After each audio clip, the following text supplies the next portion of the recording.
Hello folks, it's Gordon here. Hope all is well with you. And this video I've called Hold On Tight to 40 Years. It's the 2nd of July 2021 as I'm recording this video, and on the 2nd of July 1981, 40 years ago, ELO released their Time album. You might remember it, you might not. You might know the biggest hit from the album, and the first single release was called Hold On Tight. You might know that. If you don't know it from the name, you'd know it if you heard it, I would think. That came out in advance of the album. Now, they had a couple of other hits from the album.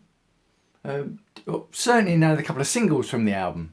A Ticket to the Moon, Here Is the News, Twilight. Not massive hits, because they were on the way down from the peak of their stratospheric rise to the top.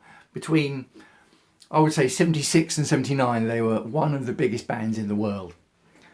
On the way down in 1981, by the time that Time came out, I was just about 15 then, and I'd been into the band for about a year, so it was their first new release for me, so I was excited. And thinking about 40 years ago, 1981, I can remember when the album came out, I was excited about it. I can remember in advance of it when Hold On Tight came out and was in the charts. Here's the thing, I've spoken about this before. When you think back to times in the past, and music is great at doing this, isn't it? You can hear one song and it'll take you right back to a certain period in time in your life, and you suddenly get this wave of feelings of how you felt at the time, because you think about what your life circumstances were like at the time, what you were doing at the time, where you were, who you were doing things with, your whole life at the time. And the emotions and the feelings, you start to reconnect with that neurological setup in your brain. And you can find yourself almost transported back in time. It can be a very weird feeling when it really hits you, sort of full on. And you can use that to your advantage.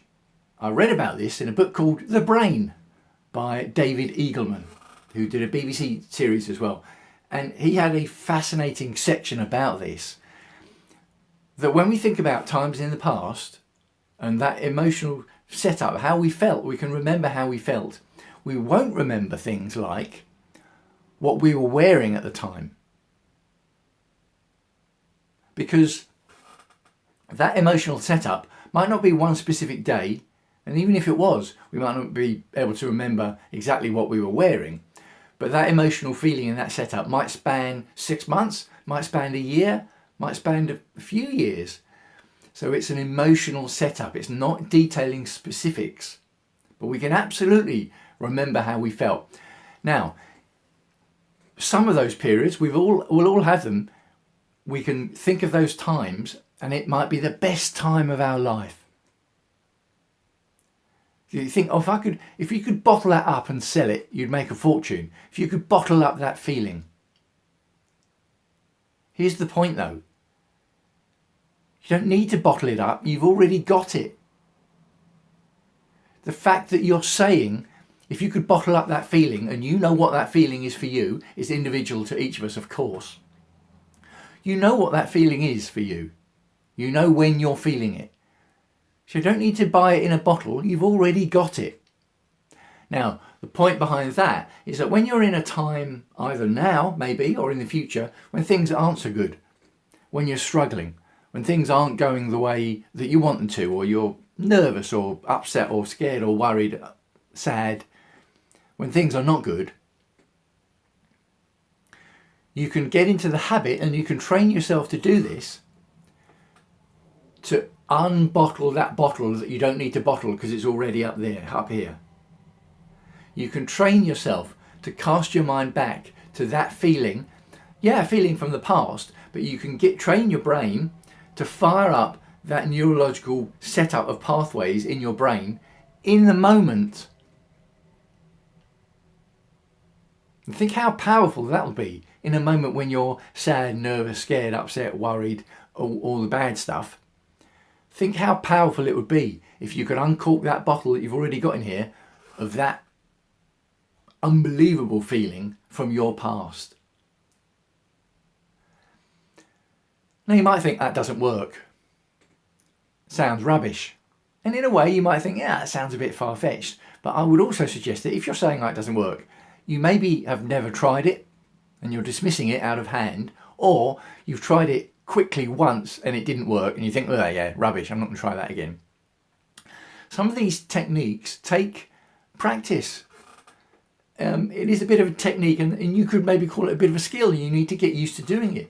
You need to maybe use your subconscious brain to train your subconscious brain again to tap into your subconscious brain. Conscious brain training the conscious brain to tap into the subconscious brain. Sounds convoluted and far-fetched, doesn't it? But it's powerful. It's really powerful. And the evidence I would use to present it is me talking about ELO releasing time 40 years ago today, back in 1981. But the evidence I would use to suggest that it would work for you and that you would try it and get benefit from it is not my evidence, your own evidence. Maybe from 1981 or the early 80s or whenever it might be. Think about a time that you might say was one of the best times of your life.